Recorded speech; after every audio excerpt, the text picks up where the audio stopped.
재산에서 부동산이 차지하는 비중이 80.2%로 가장 높고 저축의 비중은 14.2%로 낮은 편입니다. 한마디로 묶여있는 돈은 많고 쓸 돈은 없는 상황인데요. 65세 이상 시니어 고용률은 34.1%로 전년 대비 1.2% 상승했고, 시니어 고용률은 15세 이상 인구 전체 고용률 60.1%에 비해 아직 낮은 수준이지만 2015년 30.4% 이후 상승세에 있어서 추후에도 더 늘어날 것으로 보입니다.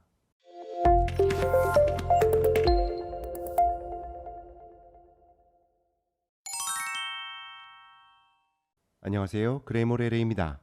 통계를 통해 시니어를 알아보는 시간 세 번째, 생활편입니다. 생활을 이루는 가장 중요한 요소인 건강과 취미, 카테고리를 중심으로 살펴보겠습니다. 자, 오늘도 숫자가 들려주는 이야기 한번 들어볼까요? 우선 시니어의 건강 상태를 한번 살펴볼까요? 시니어 통계 주거편에서도 말씀드렸듯 고령자 1인 가구가 늘어나고 있습니다. 아침 식사의 경우 전체 시니어 평균이 91.7%, 혼자 사시는 경우엔 86.7%로 나타났고, 적정 수면 시간 충족률은 전체 시니어 평균이 82.3%에 혼자 사시는 경우 74.2%로 나타났습니다. 활력 문제와 연관된 식사는 시니어 건강에 직결되는 만큼 우리 어머님, 아버님들 식사는 잘 챙겨 드시는지 챙겨봐야 될 것 같습니다. 규칙적으로 운동을 하고 있으시냐는 질문에는 전체 시니어 평균이 44.9%, 혼자 사시는 경우 38.6%가 운동을 규칙적으로 하고 있다고 답하셨고, 건강검진을 주기적으로 하고 있냐는 질문에는 전체 시니어 평균이 85.1%, 혼자 사시는 경우 79.3%로 확인됐습니다.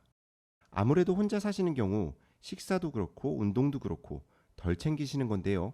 나이가 많으실수록 관절의 가동 범위와 적은 근육량으로 발생하는 낙상 문제가 치명적입니다. 낙상, 순간에 대한 영원한 후회라는 제목으로 영상을 준비해 놨으니까 낙상에 대해 더 자세히 알고 싶으시면 바로 위에 클릭! 다시 돌아와서 물론 규칙적인 운동은 필수입니다만 혼자 하는 운동을 낯설어 하시는 경향이 있어서 쉽지 않은 것으로 보입니다. 종합적으로 시니어 평균과 비교해서 주요 건강지표인 아침 식사, 적정 수면, 운동, 건강검진 항목 모두 혼자 사시는 경우 6% 이상 떨어져서 아무래도 1인 가구의 활동성은 부족한 것으로 나타났습니다. 다행스럽게도 스트레스 측면에서는 오히려 스트레스를 느끼지 않는다고 답한 비율이 전체 시니어 평균 57.3%보다 4.2% 높게 나타나 정신적으로는 건강을 유지하고 있는 1인 가구가 많았습니다. 그럼 이제 시니어는 어떤 활동을 주로 하는지에 대해서 알아볼까요? 많은 분들이 예상하셨겠지만 가장 많은 비중을 차지한 것은 총 37.7%를 차지한 취미 및 여가 생활입니다. 단체 친목 활동이 19.3%, 종교 활동 14.1%, 자원봉사 활동 1.7%, 학습 활동 0.9%로 기록되었습니다. 특히 시니어 평생교육 항목은 치매 예방을 비롯해 잠재적 효과가 큰데도 불구하고 2019년 대비 3% 감소한 29.4%로 나타나 조금 아쉬운 수치를 기록했습니다.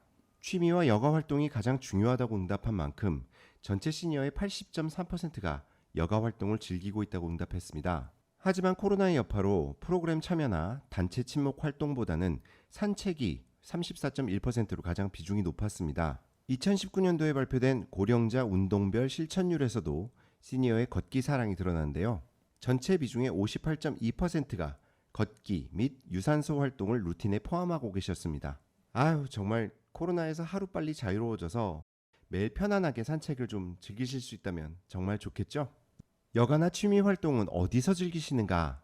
경로당과 노인복지관을 잘 이용하는 시니어는 28.1%로 여가 문화시설에서 가장 높게 나타났고, 그 이후에는 친목도모와 식사 서비스 이용에 있었습니다.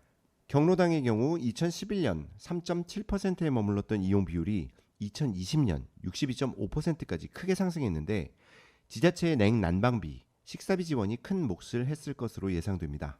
노인복지관은 교육이나 보드게임 같은 프로그램이 다양해진 점도 2011년 12.8%에서 2020년 45.9%로 이용자가 늘어난 것에 영향을 주었습니다.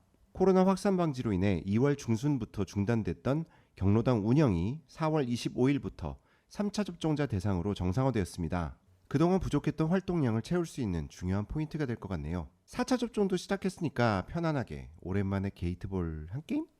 저 영상은 다 보고 가셔야죠. 여가 활동은 이런데 반면에 자녀와의 교류는 점점 줄어들고 있다네요. 에헤이 참. 자녀와 주 1회 이상 만나는 비율은 2008년 44%에서 2017년 38%, 2020년 16.9%로 급격하게 줄었는데요. 코로나의 영향이 있겠지만 조금 보수적으로 보더라도 매년 조금씩 줄어들고 있는 것을 확인할 수 있습니다. 자녀와의 연락 또한 2017년 81%에서 2020년 63.5%로 감소했습니다. 지금 이거 그만 보셔도 저 섭섭해하지 않을 테니까 지금 전화 한번 드리세요. 엄마 식사하셨어요? 또 과일만 드신 거 아니죠? 생활과 관련해서 통계 하나만 더 볼게요. 바로 시니어가 느끼는 신문물 장벽입니다. 스마트폰, 은행의 ATM, 키오스크 사용 같은 부분에서 무려 74.1%의 시니어분들이 불편함을 호소하고 있습니다. 그래서 제가 누굽니까? 레이잖아요. 이거 딱 준비하고 있거든요. 조만간 신문물 시리즈 컨텐츠 들고 찾아올게요. 자, 통계를 통해 대한민국의 시니어가 살아가는 모습을 살펴본 시간이었습니다. 숫자는 관점을 담기도 합니다. 하지만 분명한 것은 우리 사회는 빠른 속도로 고령화되고 있고 인구의 20%가 65세 이상이 되는 초고령 사회도 2년 정도밖에 남지 않았습니다. 그 속에서 우리 각자는 어떻게 준비를 하고 있는지 한번 돌아보는 계기가 되었으면 합니다. 지금까지 레이였습니다. 감사합니다.